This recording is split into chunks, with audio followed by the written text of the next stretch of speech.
Hey guys, how's it going and welcome to a new video. So, after Newcastle United's win against Manchester United at the weekend, one player really stood out. Well, actually everyone played really well, but one player who did very well was Jamal Lascelles. Now, there's been chants going around the stadium. Southgate's got his number. He's taking him to Russia. Jamal Lascelles. I'm not singing that. That is the best you're going to get. I've no doubt that Lascelles will be hoping for a call-up and that Southgate has been watching his form this season, but will he go to the World Cup? Should he go to the World Cup? I think for me are actually two different questions, so I'm going to post a poll up here for both. Do you think he'll go?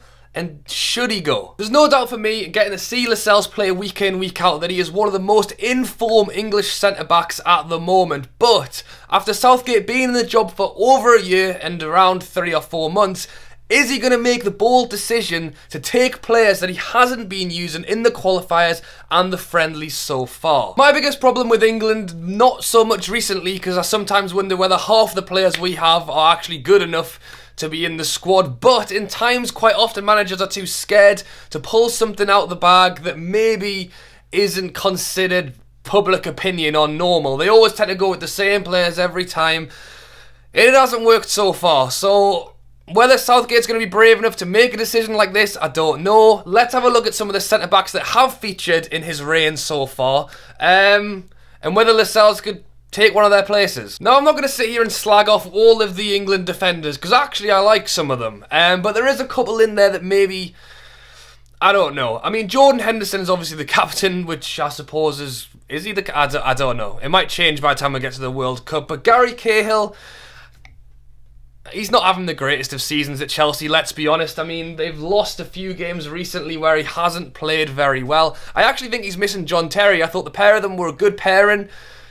Cahill, without John Terry, I just don't know if he is quite as good as he looked when he was alongside John Terry. I think he's going to go to the World Cup. He'll probably be vice-captain or whatever, but it's just one of them players that he's going to go regardless of whether he has been playing well or he hasn't. I can't see Southgate dropping him, but I'm sure he'll be there. Phil Jones and Chris Smalling. Now, I actually like the idea of taking a pairing from club football and putting it into international football. Like Harry Kane and Dele Alli, both play very well at Tottenham together, and if they can put that into the England side, which they have done on occasions, it's perfect. Now, two centre-backs who play with each other week in, week out, to take that to England would actually be the dream. But the problem is, they aren't doing it at club level.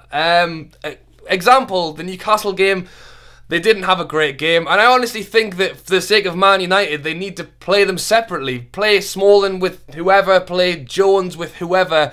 They just don't seem to really be gelling at the moment. So like I said, it's a nice idea. I actually do like that as an idea, to take them and put them in the England squad, but if they can't do it together in Man U, it's a big hope that they'll be able to do it in England as well. Michael Keane is one of the fresher centre-back faces we've seen in an England shirt. Since moving from Burnley, where I thought he did very well, going to Everton, he's actually struggled to hold down a first-team place. So to say that he's actually on better form and better playing condition than Lascelles, I wouldn't say so. Another one of the more recent centre-backs we've seen pull on an England shirt is Harry Maguire. Now, I actually like this guy. He's a very through-and-through defensive centre-back, which sounds silly because he's a centre-back. He's going to be defensive. But he can actually play with the football at his feet. We know that Southgate probably wants to do 5 at the back. That's what it seems like he's going to do. So to have 3 centre-backs in there and one who can play football like Maguire, I think is a good option. John Stones from Man City. Again, when he came into the England squad, I liked him. He's young. We need to raise talent up rather than just going with the same players every time. And I do think, like I said, Keane, Maguire, Stones, these are the kind of players that we're hoping are going to push through to the next level. But again, Stones isn't getting a regular game at Man City. He's probably played about half the games for them this season. Another player to touch on is Eric Dyer. Now, really, these days, he is more the defensive midfielder. If Southgate wanted to play him centre-back, he could. I can't see that happening. I mean, he's got a lot of options at centre-back, let's put it that way. But should Lascelles be in that squad ahead of some of those players? I think he should be. But do I think he should walk into the England team and start every game for them? Maybe not necessarily. You know, he needs to earn that right in an England shirt. You can't just say he's going to straight away move that form to England and be outstanding. He could be.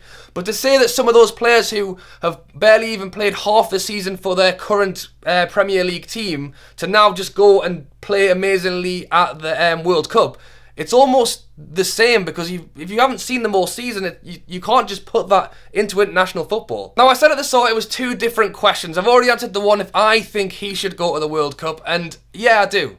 I think he's played very well. If he can finish the season the way he's played so far this season, there's no reason he doesn't deserve a call-up, even if it's to just go and experience it, sit on the bench, and just be there with the squad. He's one for the future, definitely. Will he go to the World Cup? No, unfortunately, just because Southgate has picked players and he's trained with them all this way, to remove one for someone he hasn't actually played at all is very unlikely. Even though I've said about players like Keane, who haven't had the greatest season, haven't had that many games. John Stones has played about half of his games for Man City. Smalling and Jones, who really haven't been great, and then Cahill again, who isn't having the greatest season. But it's a big call from Southgate to drop one of the players he has trained with across the last year to bring someone else brand new. But this goes back to what I said at the start of the video, which is that England managers sometimes are just scared to make that change in case it doesn't work out. But we'll have to wait and see. First and foremost, Lascelles needs to keep up this form for the rest of the season. And if we could have a Newcastle player in the squad for the World Cup, I will be absolutely buzzing. But this is impartial, I promise. Alright guys, thank you for watching. Make sure you vote in those polls. So I'm interested to know whether you think he should go and whether he will go. And yeah. Alright guys, thank you for watching. Catch you later.